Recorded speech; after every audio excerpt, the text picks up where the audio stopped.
आज की 10 बड़ी खबरें। कश्मीर घाटी में कृषि भूमि का तेजी से आवासीय कॉलोनियों, व्यवसायिक निर्माण और बागानों में रूपांतरण हो रहा है, जिससे क्षेत्र की खाद्य सुरक्षा पर गंभीर असर पड़ा है। आधिकारिक आंकड़ों के अनुसार 1996 से 2023 के बीच करीब 34,000 हेक्टेयर खेती योग्य भूमि समाप्त हो चुकी है, जिससे जम्मू कश्मीर को बाहर से चावल और अन्य खाद्यान्न मंगाने की मजबूरी बढ़ गई है। ट्रंप प्रशासन ने बाजार में असंतुलन से प्रभावित अमेरिकी किसानों के लिए $12 बिलियन की एकमुश्त सहायता देने की घोषणा की है। इसमें से $11 बिलियन तक की राशि फार्मर ब्रिज असिस्टेंस प्रोग्राम के तहत दी जाएगी, जिसमें गेहूं, मक्का, चावल, सोयाबीन, कपास, दालें और तिलहन जैसी फसलें शामिल हैं। भारत के पिछले 5 वर्षों में गन्ना उत्पादन में उल्लेखनीय वृद्धि हुई है। 2020-21 में 4,054 लाख टन से बढ़कर 2024-25 में 4,546 लाख टन उत्पादन दर्ज किया गया है, यानी कुल 492 लाख टन की बढ़ोतरी। हालांकि 2023-24 में हल्की गिरावट देखी गई थी। कर्नाटका प्रांता रायता संघ ने कुलबुर्गी जिले की सिद्धासिरी शुगर फैक्ट्री पर किसानों को धोखा देने का आरोप लगाया है। संघ का दावा है कि मिल द्वारा गन्ने के वजन में हेराफेरी की जा रही है, जिससे किसानों को आर्थिक नुकसान उठाना पड़ रहा है।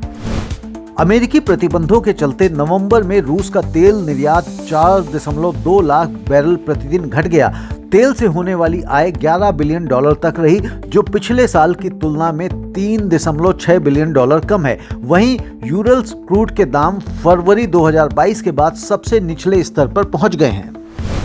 अरहर दाल की कीमतों पर दबाव बना हुआ है, जिसका कारण सस्ते आयात और कमजोर घरेलू मांग है। महाराष्ट्र और कर्नाटक में नई फसल की आवक बढ़ने के साथ कीमतें 6,700 रुपये प्रति क्विंटल से 7,700 रुपये प्रति क्विंटल के दायरे में चल रही हैं, जो कि 8,000 रुपये की MSP से नीचे हैं। इंडोनेशिया की सरकारी खाद्य एजेंसी बुलॉग ने आपदा प्रभावित इलाकों में राहत सामग्री तेजी से पहुंचाने के लिए सुमात्रा के हवाई अड्डों और बंदरगाहों पर 50 टन तक चावल मुहैया कराना अनिवार्य किया है। इसके अलावा जकार्ता के हलीम पेरदाना कुसमा एयरपोर्ट पर भी आपातकालीन भंडारण किया गया है। सभी आपदा संभावित क्षेत्रों में हवाई अड्डों और बंदरगाहों पर 20 से 50 टन तक चावल स्टॉक रखने के निर्देश दिए गए हैं।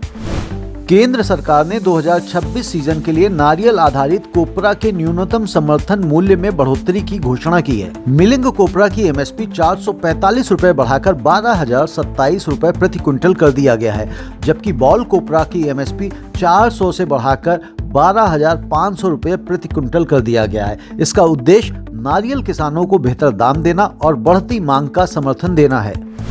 उत्तर प्रदेश में कृषि विकास दर में उल्लेखनीय वृद्धि दर्ज की गई है, जो 2017 से पहले 8.6% से बढ़कर अब 17.7% तक पहुंच गई है।